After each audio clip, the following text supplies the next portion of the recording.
Hello दोस्तों, कैसे हैं आप लोग। उम्मीद करता हूँ बढ़िया से होंगे आप लोग। आज इस वीडियो के माध्यम से आप लोग पाइप फिटर एंड फैब्रिकेटर के बारे में पूछे जाने वाले वो सारे सवाल और जवाब दूंगा जो अक्सर और मैक्सिमम पूछे जाते हैं। कहीं भी इंटरव्यू देने जा रहे हैं आप, बाहर के लिए या इंडिया के लिए, तो अक्सर ये सवाल पूछे जाते हैं। ठीक है, तो उसमें से पहला सवाल ये है कि अपने बारे में कुछ बताइए। तो आपको ट्राई करना है पहले तो कि अगर इंग्लिश आता है तो जितना ही आता है उतना आप बताइए कि हाँ इंग्लिश में, कि हाँ मेरा नाम ये है। और उससे पहले आप उसको थैंक्स बोलिए, क्योंकि इतने लोगों में से आपको सिलेक्ट किया वो इंटरव्यू देने के लिए, क्योंकि 100 लोग 200 लोग आते हैं इंटरव्यू देने के लिए। रिक्वायरमेंट होता है 5 आदमी का, 10 आदमी का। तो उसको थैंक्स बोलिए पहले कि हाँ बहुत बहुत शुक्रिया आपका इंटरव्यू लेने के लिए। उसके बाद अपना नाम बताइए, जो भी आपका नाम है। मेरा नाम शिहाब अहमद है। आपका जो भी नाम है वो बताइए। आप कहाँ से हैं वो बताइए उसको कि हाँ मैं यहाँ से हूँ। आपने कितना पढ़ाई किया है वो बताइए कि मैंने इतना पढ़ाई किया है, मेरा इतना साल एक्सपीरियंस है, मेरा पुराना कंपनी में मैं ये काम किया हूँ। तो और ट्राई कीजिए जितना हो सके इंग्लिश बात करने के लिए। अगर क्लाइंट इंडिया वाला है तो ठीक है, अगर बाहर वाला है तो इंग्लिश ट्राई कीजिए बात करने के लिए। अगर नहीं आता है तो आपको ऑफिस वाला एक ट्रांसलेटर देगा, जिससे आप हिंदी बात करिए और वो आपको ट्रांसलेट करके इंग्लिश में बताएगा उस क्लाइंट को। ठीक है, तो ऐसा आप ट्राई कीजिए, और नहीं तो हिंदी में बात करिए। और रिलैक्स हो गए एकदम, बैठिए आराम से, शर्ट और पैंट पहन के जाइए, अच्छा रहेगा। टी शर्ट पे ठीक नहीं होता है इंटरव्यू देने के लिए, तो ट्राई करिए शर्ट पे जाने के लिए, शर्ट पैंट। ठीक है, तो बढ़ते हैं अगला क्वेश्चन की तरफ। सेकंड नंबर क्वेश्चन पूछेगा आपको ओडी के बारे में, पाइप का ओडी के बारे में। कितना इंच से कितना इंच तक आपने काम किया है, तो आपको बताना है 1 इंच से लेके या अप टू 20 इंच या 30 इंच या जितना इंच आपने काम किया है। जैसे ही आप बोलेंगे कि हाँ 1 इंच से लेके या 20 इंच तक, तो तुरंत पूछेगा आपसे 20 इंच का ओडी कितना होता है। तो आपको याद रखना है या याद करके जाना है, या जो भी कि हमको ये बताना है। तो 20 इंच का ओडी आपको याद होना चाहिए, या फिर जितना इंच तक आपने काम किया है बताइए। पूछ देता है अक्सर ये 95% की हाँ। जैसे आप बोलेंगे कि 1 इंच से लेके 20 इंच तक काम किया है या 60 इंच तक काम किया है, तो बोलेगा 60 इंच का ओडी कितना होता है। तो आप जैसे ही सोचेंगे बोलेगा कि फिर वो थोड़ा सा और दूसरा क्वेश्चन पूछेगा तुरंत। तो बेहतर है आपको याद होना चाहिए। पूछेगा आपको 1 इंच में कितना mm होता है, आपको बोल देना 25.4 mm होता है 1 इंच में। ठीक है, थर्ड क्वेश्चन होगा आपको एल्बो सेंटर के बारे में बताइए। 1 इंच का एल्बो सेंटर कितना होता है, 90 डिग्री का और 45 डिग्री का। आपको बोल देना है 38.1 एंड 45 डिग्री का एल्बो सेंटर होता है 15.7। पूछ सकता है कि 10 इंच का एल्बो सेंटर कितना होगा फिर 90 डिग्री का। तो आपको 10 इंच इंटू 38.1 गुणा करना है, तो आपको आ जाएगा 381। मैं बता दे रहा हूँ वर्बली, आपको वैसे कैलकुलेटर देगा। अगर नहीं देगा तो आप बोलिए सर मुझे कैलकुलेटर चाहिए, तो वो दे देगा आपको। ठीक है, तो ऐसे पूछ सकता है आपसे। फोर्थ क्वेश्चन पूछेगा आपसे भी कितना डिग्री में होता है, भेवेल कितना डिग्री में होता है। तो आपको बोल देना 37.5।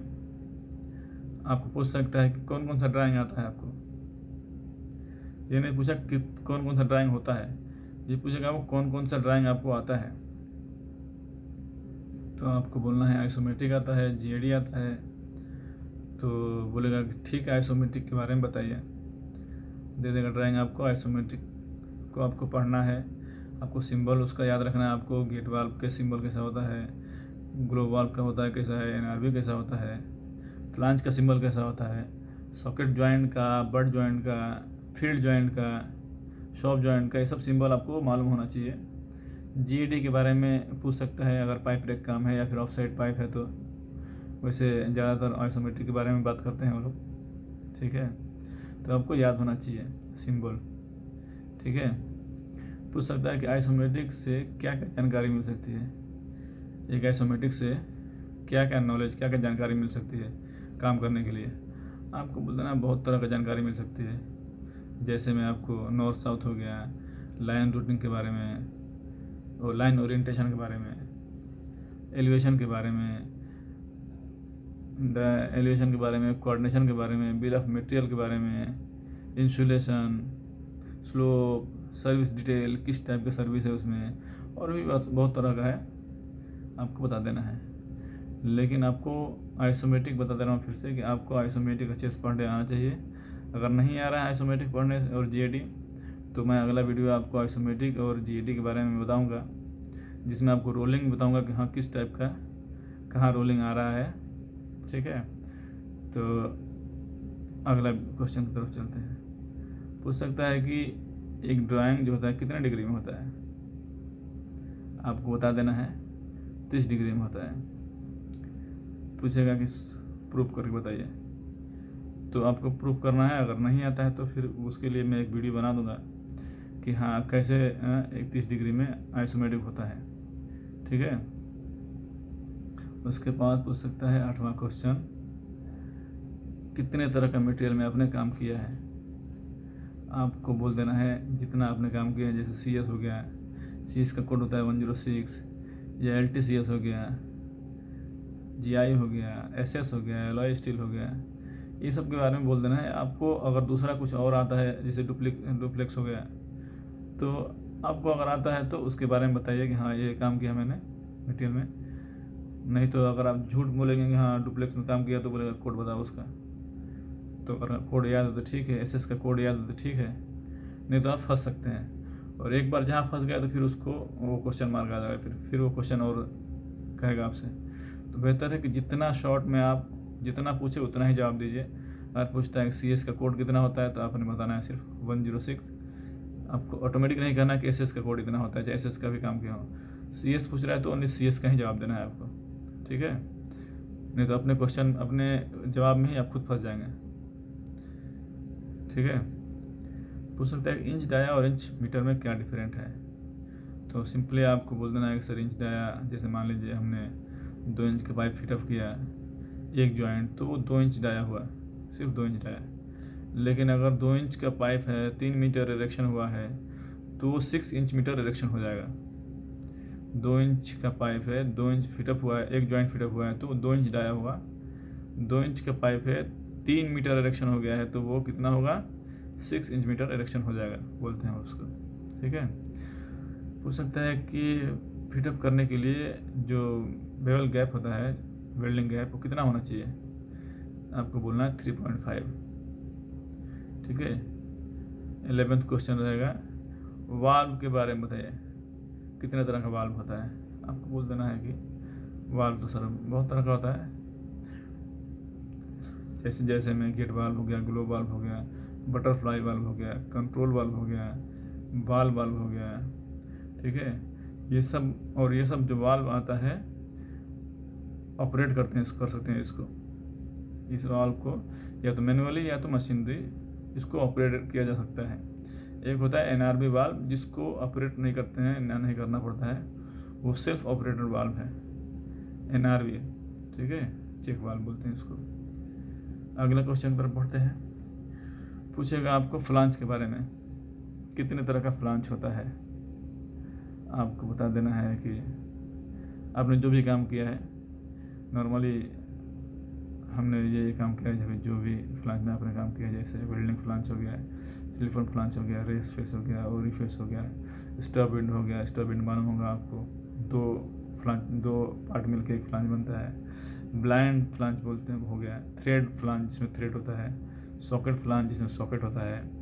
एक रिंग टाइप होता है, जो अंदर गड्ढा होता है, गड्ढा टाइप का, वो रिंग बना होता है, उसको रिंग जॉइंट टाइप बोलते हैं उसको। ठीक है, उसका गैस्केट भी एकदम डिफरेंट आता है। पूछेगा आपको 13 नंबर क्वेश्चन, क्या क्या टूल्स और एक पाइप फिटअप करने के लिए क्या क्या तैयारी करनी पड़ती है। आपको बोल देना है कि सबसे पहले तो हमको ड्राइंग चाहिए, उसके लिए काम करने के लिए आइसोमेट्रिक ड्राइंग बेहतर है, मिल जाएगा तो आइसोमेट्रिक ड्राइंग लेंगे आप। उसके बाद आप चेक करना है आपको मटेरियल जो आपको इशू कराना है, बिल ऑफ मटेरियल निकालना है, क्या क्या मटेरियल हमारा आ रहा है, तो बिल ऑफ मटेरियल निकाल के उसके बाद मटेरियल मंगाएंगे, मटेरियल चेक करेंगे हमारा जो स्पेसिफिकेशन है इस आइसोमेटिक में दिया है वो एंड जो मटेरियल है वो सेम है कि नहीं, उसका डिग्री सेम, उसका थिकनेस सेम है कि नहीं सेम है, मटेरियल सेम है कि नहीं सेम है, ये सब देखना है आपको। बाद में उसके बाद टूल बॉक्स स्टोर से लेना है और स्पीड लेवल, टूल बॉक्स में स्पीड लेवल रहेगा, आपको फाइल रहेगा, 2 तरह का फाइल होता है, आपको जिस टाइप का काम है उस टाइप का ले लीजिए आप। प्लम्ब हो गया जो साउल सुता बोलते हैं हम लोग, right angle, gap rod, grinding machine, screwdriver, fit up clamp, अगर चाहिए तो फिटअप क्लम्ब ले लीजिए, जितना रहेगा पाइप उतना रहेगा फिटअप क्लम्ब ले लीजिए। स्क्रू ड्राइवर हो गया, गैप रॉड, फायर ब्लैंकेट ज़रूरी है, फायर एक्सटिंग्विशर ज़रूरी है, फायर वाचर अगर एप्लीकेबल है तो, रॉड भी ले लीजिए विथ ओवन, ठीक है। हैमर ले लीजिए, अगर हैमर लगता है तो, कहीं कहीं हैमर अलाउ नहीं है तो आप देख लीजिए। इसके फोल्डिंग टैग देख लीजिए अगर है कि नहीं है, उस पर अगर इलेक्शन काम है तो, अगर ज़रूरत है तो, नहीं तो मुश्किल नहीं, ठीक है। 14 नंबर क्वेश्चन है, गैस्केट कितने तरह का होता है? तो नॉर्मली हम लोग 3 तरह का गैस्केट होता है हम लोग यूज़ करते हैं। एक नॉन मेटल गैस्केट होता है जो हम रबर गैस्केट बोलते हैं या ग्रेफाइट गैस्केट बोलते हैं। एक मेटल गैस्केट होता है जो आपको बताया रिंग टाइप जॉइंट जो फ्लांच है उसमें ये मेटल गैस्केट लगता है। सेमी मेटल गैस्केट जो स्पायरल वुड मेटलिक गैस्केट है, जिसमें graphite and SS filler wire किससे बनता है तो वो सेमी मेटलिक गैस्केट हो गया, ठीक है। अगला क्वेश्चन की तरफ 15 नंबर, आप पाइप कंपोनेंट के बारे में बताइए कुछ। कितने तरह का पाइप कंपोनेंट होता है? वैसे तो होता है बहुत तरह का, लेकिन नॉर्मली पाइप फिटिंग्स होता है। पाइप फिटिंग्स में आ गया आपको एल्बो, टी, ये सब आ गया। फ्लांच हो गया, ब्रांच, फ्लांच जॉइंट, वाल, बोल्ट, ये सब सारे होते हैं, ठीक है। इसमें पाइप फिटिंग में बहुत सारा होता है सब, ठीक है। आपको इतना बोल देना पाइप फिटिंग और ये सब। अगला क्वेश्चन की तरफ बढ़ते हैं। क्वेश्चन नंबर 16, कितने तरह का रेडियस होता है? एक एल्बो में कितने तरह का रेडियस, कितने तरह का एल्बो रेडियस होता है? आपको बोल देना है short radius, standard radius, long radius. 3 तरह का एल्बो रेडियस होता है, ठीक है। अगला question 17 number, how many type of reducer, कितने तरह का होता है? आपको बोल देना 2 तरह का रेड्यूसर होता है, इसेंट्रिक एंड कॉन्सेंट्रिक। जो कॉन्सेंट्रिक होता है चारों साइड से दबा हुआ होता है उसको कॉन्सेंट्रिक बोलते हैं। इसेंट्रिक जो होता है जो बॉटम उसका होता है वो दबा होता है, सॉरी वो फ्लैट होता है, बाकी दबा होता है चारों तरफ से, 3 तरफ से, तो उसको इसेंट्रिक बोलते हैं रेड्यूसर, ठीक है। इसेंट्रिक एंड कॉन्सेंट्रिक रेड्यूसर बनाया जाता है, बनाया भी जा सकता है, ठीक है। पूछ सकता है कि एक दिन में एक फीटर या एक ग्रुप कितना इंच डाया फिटअप दे सकता है, या तुम एक दिन में कितना इंच डाया फिटअप दे सकते हो मुझे? आपको बोल देना है वैसे तो 58 to 64 इंच डाया एक दिन में हम फिटअप दे सकते हैं, ठीक है। थैंक यू सो मच इसी तरह का वीडियो देखने के लिए, और हमारे वीडियो देखते रहिए। Thank you so much for the watching this video.